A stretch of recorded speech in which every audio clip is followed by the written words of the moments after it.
Halo, apa kabar? Terima kasih buat kalian yang sudah ngeklik video ini. Selamat datang di channelnya CG Sanwilatin.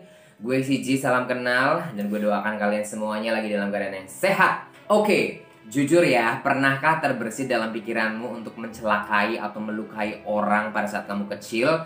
Karena dia sudah bikin kamu sakit hati banget, atau paling tidak kayak membayangkan sesuatu hal yang buruk terjadi sama mereka karena mungkin perbuatan mereka telah membuli kita atau apalah itu yang membuat kita sakit hati. Pernah nggak?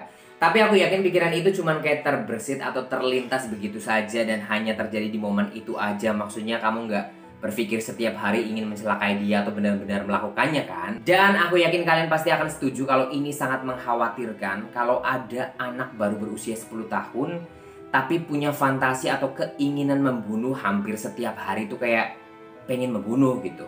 Dan sayangnya yes, ini adalah kasus dari Daniel Marsh yang dia pikiran warasnya itu sudah terganggu sejak dia kecil. Tapi keluarganya berpikir kalau ini kayak ini cuman fase pikiran anak-anak yang mungkin belum fokus, nanti juga akan membaik. Tapi sayangnya tidak. Daniel Marsh ini justru makin menjadi. Bahkan dia sampai tidak bisa mengontrol pikirannya sendiri hingga suatu hari dia melakukan sebuah pembunuhan dan mutilasi. Setelah sekarang dia di penjara seumur hidup, akankah dia berubah? Tapi sebelum kita melanjutkan ke cerita detailnya, jangan lupa untuk subscribe, like, dan juga nyalakan lonceng bell. Kalau masih ngeyel, go to hell. No, bercanda.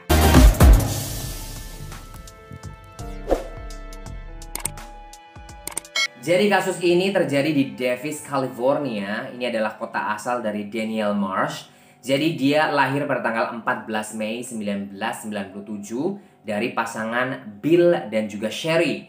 Dia dibesarkan bareng dengan kakaknya yang bernama Sarah. Ini kayak contoh gambaran keluarga bahagia di Amerika dengan punya dua anak, laki-laki dan perempuan. Ya seperti keluarga sempurna. Tapi sayangnya ini tidak berlangsung lama. Sampai akhirnya Daniel ini berusia 2 tahun, tiba-tiba ibunya terkena penyakit yang tidak biasa. Jadi ibunya mengalami gegar otak parah yang lupa akan segalanya. Dia lupa akan suaminya, dia lupa kalau dia adalah seorang ibu, bahkan dia lupa siapa dirinya. Dan tentu saja ini sangat berpengaruh buat keluarganya karena ibunya, Sherry ini sudah tidak bisa memerankan perannya sebagai istri dan juga perannya sebagai ibu buat anak-anaknya. Dan akhirnya Sherry ini dirawat oleh keluarganya, oleh orang tuanya. Sementara Bill ini terpaksa harus menjadi orang tua tunggal buat Daniel dan juga Sarah selama 4 tahun.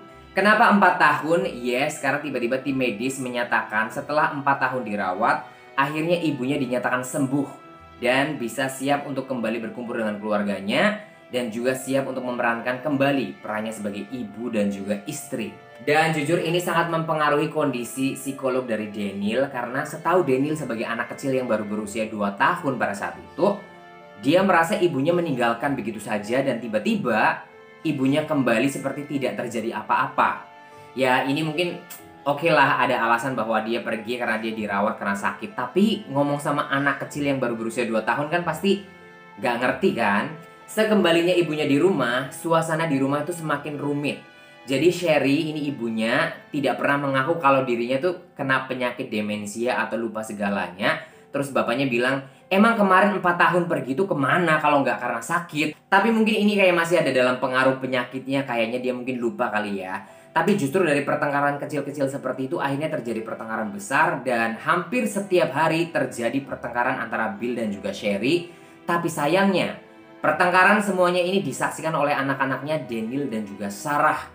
Dan yes, ini bukan sebuah parenting yang bagus kan. Pengalaman buruk Daniel sebagai anak kecil itu tidak cuman itu. Jadi ketika Daniel usia 10 tahun, Sherry ibunya ini dia mulai berselingkuh tapi dengan perempuan. Jadi kayak jadi lesbian gitu. Dan perempuan yang diselingkuhinya ini bukan sembarang perempuan, melainkan gurunya Daniel sendiri. Lo bisa bayangin gak sih? Oh my god. Dan ini yang membuat Sherry dan juga Bill akhirnya bercerai.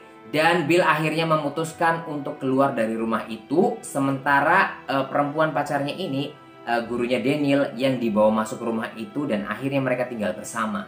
Dan tentu saja ini membuat Daniel jadi sangat membenci ibunya. Karena sudah membuat ayahnya pergi dari rumah dan juga menghancurkan keluarganya. Tapi sayangnya ini tidak bisa diungkapkan atau diekspresikan dengan verbal karena Daniel masih anak kecil. Daniel ini setiap hari berusaha menghindari untuk ketemu langsung sama ibu dan pacarnya. Tapi kalaupun berpapasan karena memang mereka tinggal satu rumah, Daniel biasanya langsung berteriak, memaki dan juga memarahi ibu dan pacarnya itu. Oke, kita bisa bayangin lah ya, di usia yang 10 tahun dia sudah mengalami kayak kerusakan mental yang cukup parah dengan begitu banyak hal yang terjadi di keluarganya. Dan di tahun yang sama ini Daniel justru menunjukkan kayak sikap semakin berani untuk mengungkapkan kalau dia katanya kepengin menggorok leher pacar ibunya. Dan dia ungkapkan ke semua orang gitu. Setiap orang yang ditemui dia kepengin mengungkapkan apa yang dirasakan, yaitu kepengin membunuh pacar ibunya. Terus akhirnya ibunya si Sherry ini membawa Daniel ke psikolog. Nah setelah di psikolog, setelah terapisnya kayak tanya-tanya apa segala macam dan mungkin memastikan ini hanya halusinasi atau fantasi apa ya, pokoknya hanya kayak khayalan aja, ternyata Daniel justru bilang bahwa ini sangat serius. Dia akan membuktikan dan dia akan melakukannya. Jadi benar-benar dia tahu apa yang dia ingin lakukan, bukan hanya sekedar fantasi saja. Pada usia 12 tahun ini ketika Daniel menghabiskan waktu di rumah ayahnya, tiba-tiba ayahnya terkena serangan jantung. Dengan keadaan sakit dan tergopoh-gopoh, ayahnya langsung menyeret Daniel ke dalam mobil. Terus mereka akhirnya mencari rumah sakit terdekat. Tapi sayangnya masih dalam perjalanan, tiba-tiba jantung ayahnya berhenti berdetak. Padahal kaki ayahnya ini masih menginjakan gas di situ. Dan pada saat itu akhirnya Daniel ini langsung membanting setir ke pinggir. Terus akhirnya mobil itu menabrak ke dinding. Dan syukurnya mereka berdua tidak apa-apa, tapi jantung ayahnya masih tidak bekerja. Untungnya pada saat itu Daniel ini punya ide untuk melakukan CPR terhadap ayahnya. CPR ini adalah pertolongan pertama pada orang yang terkena serangan jantung dengan menekan-nekan dadanya. Padahal Daniel ini sama sekali tidak pernah punya training untuk melakukan CPR sebelumnya. Dan itu yang membuat akhirnya ayahnya tertolong. Dan justru dari kejadian itu, Daniel ini akhirnya sempat viral dan menjadi headline news di berita lokal, bahkan muncul-muncul di TV untuk diwawancarai. Bahkan dia juga dapat penghargaan sebagai pahlawan cilik penyelamat ayahnya. Well, ini seharusnya menjadi momen yang besar buat Daniel dan juga keluarganya kan. Tapi sayangnya, ini bukan suatu hal yang positif buat Daniel. Justru kejadian itu membuat Daniel tambah trauma. Dia tidak mau bergaul sama orang-orang. Dia sangat menutup diri. Dia juga tidak mau bersekolah. Dan dia sama sekali tidak punya keinginan untuk melakukan apapun pada saat itu selain membunuh. Jadi dia benar-benar kepengen kayak setiap hari itu ada keinginan untuk membunuh. Tapi sayangnya tidak ada satu orang pun yang tahu. Karena pada saat itu Daniel cuman kayak setiap orang yang ditemui dia akan bilang kayak, "Hi, my name is Daniel and I am the darkness." Kayak nama saya Daniel dan saya adalah kegelapan gitu. Jadi kayak tidak ada sama sekali orang yang menganggapnya serius. Di usia 14 tahun, apapun yang dipikirkan Daniel ini mengarah ke kejahatan. Jadi pada saat itu dia sudah mulai berpikir untuk melakukan pembakaran, penyiksaan binatang, dan juga membasahi tempat tidurnya. Jadi ini 3 faktor ciri-ciri umum yang sangat terkenal sebagai kayak McDonald Triad. McDonald Triad ini para psikolog mengenalnya adalah kayak 3 faktor ciri-ciri orang atau anak yang akhirnya bisa menjadi pembunuh berantai. Dan ini mungkin bisa meningkatkan kewaspadaan kita kalau misalnya di lingkungan kita atau anak kita mulai menunjukkan ciri-ciri suka pemarah. Dan 3 faktor ini nih, pembakaran, penyiksaan binatang, dan juga membasahi tempat tidur, itu dia punya 3 faktor McDonald Triad yang bisa memungkinkan dia menjadi pembunuh berantai atau melakukan kejahatan tapi dia tidak punya rasa bersalah, kayak pengen melakukan terus gitu. Dan di usia itu juga Daniel ini sudah mulai tidak mau bersekolah. Dia menjadi pencuri di toko-toko. Dia juga menjadi abusive drinker atau kayak pemabok reseh. Jadi setiap habis mabok dia akan menghabiskan atau menghancurkan barang-barang milik ibunya. Dan dia juga akan berteriak dan memarahi setiap orang yang ditemuinya. Dan setiap dia lagi marah sama ibunya, dia pasti akan lari ke rumah ayahnya. Tapi pada saat itu akhirnya Daniel ditendang sama ayahnya keluar rumah karena memang sudah tidak bisa dikendalikan sama sekali. Terus sebenarnya permasalahan utamanya itu bukan kayak tindakan kekerasan atau kecanduan alkohol sih sebenarnya, tapi lebih kepada Daniel ini tidak bisa merasakan apa-apa, kayak mati rasa, kayak numb. Dia tidak punya emosi, jiwanya itu hanya kepengen kayak membunuh gitu loh. Jadi Dia sebenarnya butuh pertolongan. Akhirnya di tahun 2013, fantasi Daniel untuk membunuh itu semakin parah, semakin kuat. Jadi dia tidak hanya ingin membunuh kayak pacar ibunya, tapi dia kepengen membunuh siapapun yang ada di depannya. Bahkan menurut terapisnya, dia juga mengungkapkan kalau dia ingin membunuh terapisnya. Padahal tidak ada sama sekali permasalahan pribadi, hanya keinginan kepengen membunuhnya itu ada gitu. Pokoknya selalu terbersit kalau ada orang di depannya, dia kepengennya membunuh dan melakukan sesuatu hal yang buruk. Padahal sama sekali tidak ada alasan apapun. Bahkan dia juga terang-terangan dan secara terbuka memposting keinginannya itu bahwa dia pengen membunuh di sosial medianya kayak Facebook dan segala macam. Tapi sayangnya tidak ada satu orang pun yang menganggapnya serius. Kepada teman-teman di sekolahnya pun, Daniel ini mengaku kepengen menguliti manusia dan juga mencongkel matanya di depan mereka semuanya. Dia kepengen pamer bahwa dia mampu. Bahkan kepada guru BP pun dia juga mengaku kayak ingin melakukan kayak penembakan massal di sekolah. Tapi anehnya pada saat itu kenapa guru BP dan juga teman-temannya itu sama sekali tidak ada yang melakukan tindakan nyata gitu. Maksudnya nggak ada yang melakukan apapun. Dan akhirnya Daniel sekarang berusia 15 tahun. Dia punya banyak teman dan dia juga punya pacar. Wow, ini adalah hal yang positif buat dia karena akhirnya dia mau bersosialisasi. Tapi wait, apa yang dilakukan teman dan juga pacarnya Daniel, mereka biasanya kadang berkumpul di salah satu rumah temen. Terus kemudian mereka menonton video-video dari situs ilegal yang mempertontonkan tentang kayak pembunuhan dan juga mutilasi orang. Tidak heran kalau idolanya Daniel ini adalah kayak Jeffrey Dahmer, Ted Bundy, dan juga Richard Ramirez. Ini adalah dedengkot pembunuh berantai yang paling terkenal di dunia. Dan Daniel tetap belum didiagnosa sebagai psikopat padahal ciri-cirinya sudah mengarah ke sana. Bahkan dia juga sudah mengungkapkan keinginan pengen membunuhnya dengan kejam itu kepada terapisnya. Tapi tidak ada sama sekali orang yang menganggapnya serius. Sampai pada suatu hari pihak sekolah ini menangkap Daniel kedapatan membawa pisau untuk membunuh seekor kucing dan juga menyiksanya. Di situ pihak sekolah baru melakukan tindakan nyata yaitu merujuk Daniel untuk diperiksakan ke rumah sakit jiwa. Dan biasanya pihak rumah sakit jiwa ini akan melepaskan pasiennya kalau sudah dinyatakan benar-benar sembuh. Tapi pada saat itu entah kenapa, atau mungkin karena Daniel adalah usianya masih di bawah umur, atau mungkin dengan alasan faktor lain, akhirnya Daniel ini keluar setelah 2 minggu dirawat di sana. Dan tepat 11 hari setelah Daniel dikeluarkan dari rumah sakit jiwa, Daniel akhirnya membunuh suami istri yang tidak berdosa dengan cara memutilasinya. Sepasang suami istri yang juga tinggal di Davis, California ini sangat saling mencintai dan mereka juga sudah tidak muda lagi. Bernama Oliver Chip Northrop, ini 87 tahun, dan istrinya Claudia Maupin yang usianya 76 tahun. Mereka memang menikah pada usia 50 dan 60 tahunan dan keluarganya juga sangat mapan dan bahagia. Oliver kerjanya sebagai pengacara dan Claudia ini adalah wanita yang suka berpesta. Keduanya ini sudah punya anak dari pernikahan sebelumnya. Jadi intinya mereka itu lagi menikmati masa tuanya. Tapi pada tanggal 13 April 2013, hal yang sangat mengerikan terjadi pada mereka. Malam itu ketika mereka sedang tidur, ini seseorang menyelinap masuk lewat jendela rumah mereka. Dan yes, Daniel Marsh. Dia menggunakan topeng, menggunakan sarung tangan, dan juga mengenakan sepatu khusus yang tidak meninggalkan jejak. Dan pertanyaannya adalah kenapa rumah pasangan ini? Dan simple, karena memang rumah pasangan ini adalah satu-satunya rumah yang jendelanya tidak dikunci. Karena pada malam itu, Daniel ini sudah hampir menyatroni lebih dari 50 rumah. Dan satu-satunya rumah yang jendelanya tidak dikunci adalah rumah mereka. Well, yes, Daniel sekali lagi dia tidak peduli siapa yang dia bunuh.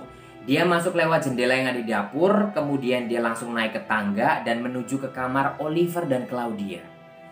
Sempat dia mengamati sekitar 10 menit, mengamati mereka tidur, tiba-tiba yes, Daniel langsung menghabisi nyawa Oliver. Dan tentu saja ini membuat Claudia terbangun dan harus terpaksa menyaksikan suaminya sendiri dibunuh di depan matanya. Dan ini membuat Claudia akhirnya langsung menjerit, menangis, teriak, dan memohon. Tapi ini membuat Daniel justru tambah semangat untuk melakukannya. Dan akhirnya yes, Claudia pun berakhir di tangannya. Dan yes, malam itu Claudia berakhir tragis dengan 67 tusukan, sementara Oliver dengan 65 tusukan. Dan ini membuat Daniel sangat happy dan sangat menikmatinya, dan ini membuat dia ketagihan pengen melakukannya lagi. Belum puas sampai di situ, Daniel ini masih memotong-motong tubuh mereka dan juga memisahkan dari lemaknya. Bahkan yang paling mengerikan adalah Daniel memasukkan handphone ke dalam perut Claudia dan juga memasukkan gelas minuman ke dalam perut Oliver. Dan akhirnya setelah itu Daniel ini memutuskan untuk melarikan diri tanpa meninggalkan jejak apapun. Dan besok paginya akhirnya teman-teman Claudia dan juga Oliver ini sudah mulai merasa khawatir karena mereka tidak datang ke aktivitas-aktivitas yang mereka biasanya datangi. Sampai akhirnya mereka pun tidak bisa dihubungi, dan kemudian teman-temannya ini berinisiatif untuk ngecek ke rumah mereka, dan yes, setelah mereka nyampe di rumahnya terlihat kacanya pecah dan tahu kalau ada sesuatu hal yang buruk sudah terjadi sama mereka. Dan ketika mereka mulai masuk ke kamar Claudia dan juga Oliver, mereka sama sekali tidak siap dengan apa yang mereka akan lihat. Dan pada saat itu polisi langsung menuju ke TKP meskipun yes udah telat buat Claudia dan juga Oliver, tapi belum telat untuk menangkap pembunuhnya. Di sini polisi harus bergerak dengan cepat, tapi sayang investigasinya itu tidak mudah. Daniel ini kan sama sekali tidak meninggalkan jejak apapun, bahkan dia juga menggunakan sarung tangan. Dan setelah dicek, rumahnya tuh dalam keadaan yang baik-baik saja, tidak ada satupun barang yang hilang. Karena biasanya kalau orang-orang yang tinggal di rumah tapi mereka adalah sudah tua, biasanya mereka jadi target perampokan, tapi sama sekali tidak ada barang yang hilang. Ini menandakan bahwa orang yang datang itu benar-benar khusus kepengen membunuh Claudia dan juga Oliver. Dan pada saat itu FBI pun dilibatkan karena mereka kan ahli dalam meneliti kayak jejak kaki dan juga sidik jari. Tapi dalam kasus ini sayangnya tidak ditemukan barang bukti apapun. Dan FBI pun ini menyimpulkan kalau pembunuhnya ini sudah memperhitungkan aksinya supaya tidak terlacak. Well, padahal yang mereka tidak tahu, pelakunya adalah anak yang baru berusia 15 tahun. Dan ya sayangnya polisi tidak bisa mengantongi bukti apapun, dan yang diduga pelakunya ya bisa saja kayak seluruh orang yang tinggal di Davis, California. Dan ini membuat kasus ini berjalan cukup alot karena memang sama sekali tidak ada bukti apapun. Tapi pada akhirnya Daniel sendiri inilah yang menunjukkan jalan untuk mengungkapkan kasus ini. Jadi pada saat setelah membunuh, Daniel ini sangat semangat sekali untuk menceritakan kepada teman-temannya apa yang sudah dia lakukan. Jadi dia bilang ini adalah sebuah pencapaian, apa yang selama ini dia cita-citakan kepengen membunuh akhirnya tercapai. Jadi 2 bulan setelah kejadian itu tiba-tiba ada seorang yang menelpon 911 yang mengaku adalah temannya Daniel Marsh. Dia menceritakan detail banget bahwa kejadian itu dilakukan oleh Daniel Marsh dan Daniel Marsh orang yang harus bertanggung jawab atas semuanya. Well, temannya ini takut kalau nanti dia juga kena imbasnya kalau tidak segera melaporkan karena takut dikira menutup-nutupi atau bahkan dituduh nanti bersekongkol sama Daniel Marsh. Jadi akhirnya dia langsung melaporkan, bahkan dia menceritakan detail sampai handphone dan gelas yang dimasukkan ke dalam perut. Jadi benar-benar Daniel seakan-akan sudah menceritakan tuh super detail terhadap teman-temannya kan. Dan tentu saja polisi sangat shock dan kaget karena nama Daniel Marsh ini adalah bocah cilik yang pernah viral di usia 12 tahun, yang pernah menyelamatkan ayahnya dari serangan jantung. Bahkan dia pernah mendapatkan penghargaan sebagai pahlawan cilik. Dan sekarang setelah 3 tahun setelah itu, dia menjadi psikopat pembunuh berdarah dingin. Tapi pertanyaannya, kenapa teman-temannya itu baru melapor setelah 2 bulan? Bukannya mereka harusnya sadar Daniel itu harus masuk penjara. Tapi, well, namanya psikopat ya. Dia biasanya mengontrol orang-orang yang ada di sekitarnya, bahkan teman-temannya diancam. Dan akhirnya teman-temannya dipanggil ke kepolisian untuk memberikan kesaksian dan juga menceritakan apa yang sudah Daniel ceritakan. Dan pada akhirnya 17 Juni 2013, Daniel resmi ditangkap dan kemudian diinterogasi.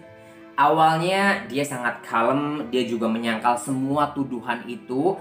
Dia memang tahu bahwa adanya pembunuhan, tapi sama sekali tidak ada hubungannya sama dia.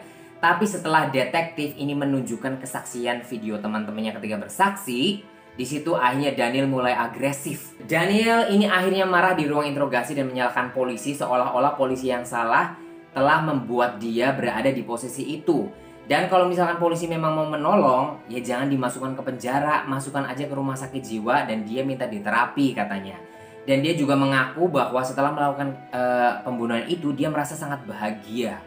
Dia sendiri sampai sama sekali tidak bisa mengontrol dirinya sendiri.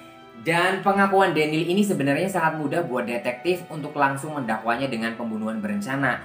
Tapi pengacaranya pada saat itu membela bahwa Daniel ini harusnya dinyatakan tidak bersalah karena memang dia melakukannya itu dengan gangguan mental. Tapi akhirnya dalam tuntutan ini muncul detail bagaimana Daniel melakukan pembunuhan ini dengan keji, step by step, dan memperhitungkan bagaimana supaya tidak meninggalkan jejak dan orang gila tidak bisa melakukan itu. Dan yes, akhirnya Daniel ini divonis melakukan pembunuhan berencana dengan sadar. Tapi karena usianya yang masih di bawah umur, jadi Daniel tidak bisa divonis diberikan vonis hukuman mati ataupun hukuman seumur hidup. Tapi dia nanti akan keluar setelah usianya 52 tahun. Tapi yang paling mencengangkan setelah itu adalah setelah beberapa tahun menjalani masa hukuman, Daniel tiba-tiba diundang ke sebuah forum, gue nggak tahu kalian pernah nonton ini apa enggak, TED Talk. Itu adalah orang-orang yang dianggap menginspirasi ceritanya, terus kemudian dijadikan sebagai pembicara tentang kehidupannya dia setelah mungkin dia struggle, terus kemudian sekarang sudah lebih baik apa segala macam. Dan gue nggak ngerti apakah Daniel mendapatkan keringanan hukuman atau memang dia mungkin memanipulasi sistem yang ada di penjara sehingga dia bisa menjadi salah satu pembicara di acara tersebut. Dan di situ Daniel berbicara mengenai kayak finding humanity dan juga bagaimana dirinya survive sebagai korban gangguan mental dan juga survive dengan pengobatannya yang sangat panjang. Tapi jujur yang paling menyedihkan dalam kasus ini adalah sebenarnya ini bisa dihindari ya kan dari awal. Daniel ini sudah bertahun-tahun berbicara ke semua orang fantasinya tentang membunuh, bahkan dia sepertinya kayak scream for help bahwa dia kepengen ada orang yang membantu menghentikannya. Tapi sama sekali tidak ada orang yang membantu.